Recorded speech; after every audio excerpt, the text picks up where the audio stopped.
ஆண்டவராகிய இயேசு கிறிஸ்துவின் நாமத்தினால உங்களை சந்திப்பதில் ரொம்ப சந்தோஷமா இருக்கு. மறுபடியும் உங்களுக்கு சொல்றேன், சந்தோஷமா இருப்பது தான் நம்முடைய வேலை.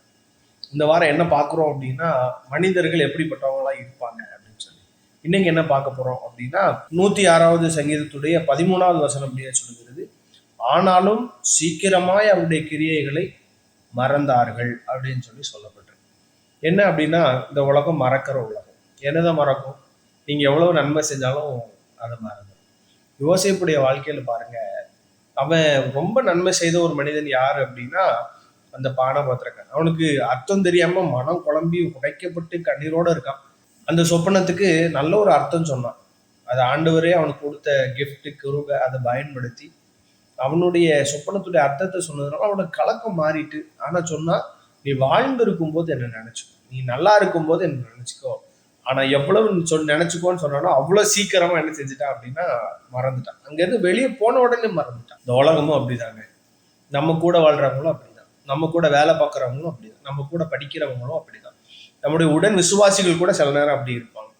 அதனால இந்த உலகம் எப்படிப்பட்ட உலகம்னா மறக்கிற உலகம். ஆண்டவர் செய்த எத்தனையோ நன்மைகளை, எவ்வளவோ ஆசீர்வாதங்களை மறந்துச்சு.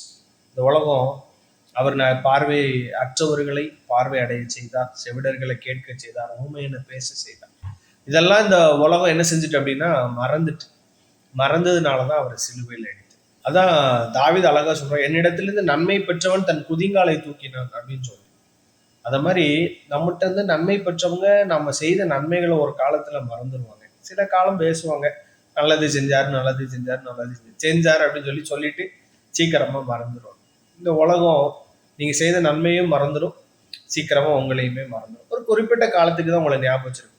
உலகத்துல நல்ல பெயர் பெற்றவர்களாய் வாழ்ந்த மனிதர்கள்லாம் நீங்க பாத்தீங்க அப்படின்னா ஒரு குறிப்பிட்ட காலம் வரைக்கும் தான் அவங்க இந்த உலகம் ஞாபகம் வச்சிருந்தது. அவங்க மரித்து போனதுக்கு அப்புறம் கொஞ்ச காலம் பேசினாங்க, அவ்வளவுதான். அதுக்கப்புறம் மறக்கப்பட்டு போனாங்க. உலகமே மறக்கிற உலகம் தான். ஆனா பெற்ற தாய் தன் பாலகனை மறப்பாலோ, அவள் மறந்தாலும் நான் உன்னை மறப்பதில்லைன்னு சொன்ன ஒரே ஒருத்தர் உண்டு அப்படின்னு சொன்னா நீங்களும் ஆராதிக்கிற ஏசப்பா தான். ஒருவேளை இதை பார்த்துட்டு இருக்கிற நீங்க யாராவது இந்த ஏசப்பாவை ஏற்றுக்கொள்ளலை அப்படின்னு சொன்னா இந்த உலகம் சீக்கிரம் உங்களை மறந்துடும். நீங்க மறிச்சு போயிட்டீங்கன்னா நீங்க செஞ்ச நன்மைகளை மறந்துடும். ஆனா ஒருத்தர் இருக்கிறாரு, அவர் ஞாபக புஸ்தகத்துல நீங்க என்னெல்லாம் நன்மை செஞ்சீங்க, யாருக்கெல்லாம் நன்மை செஞ்சீங்க, நீங்க எப்படியெல்லாம் வாழ்ந்தீங்கன்னு எழுதிக்கிட்டே இருப்பார். அதான் ஆண்டவர் சொன்னார், அவனவனுக்கு நான் அளிக்கும் பலன் என்னோடு கூட வருகிறது. சீக்கிரமா வரப்போறார். நீங்க செய்த நன்மைகளை மறக்காம அதோடைய பிரதிபலனை சீக்கிரமா கொண்டு வருவார். அதனால உங்களை மறவாத இந்த ஆண்டவரை தேடி வாங்க. ஆண்டவர் உங்களை ஆசீர்வதிப்பார். God bless you.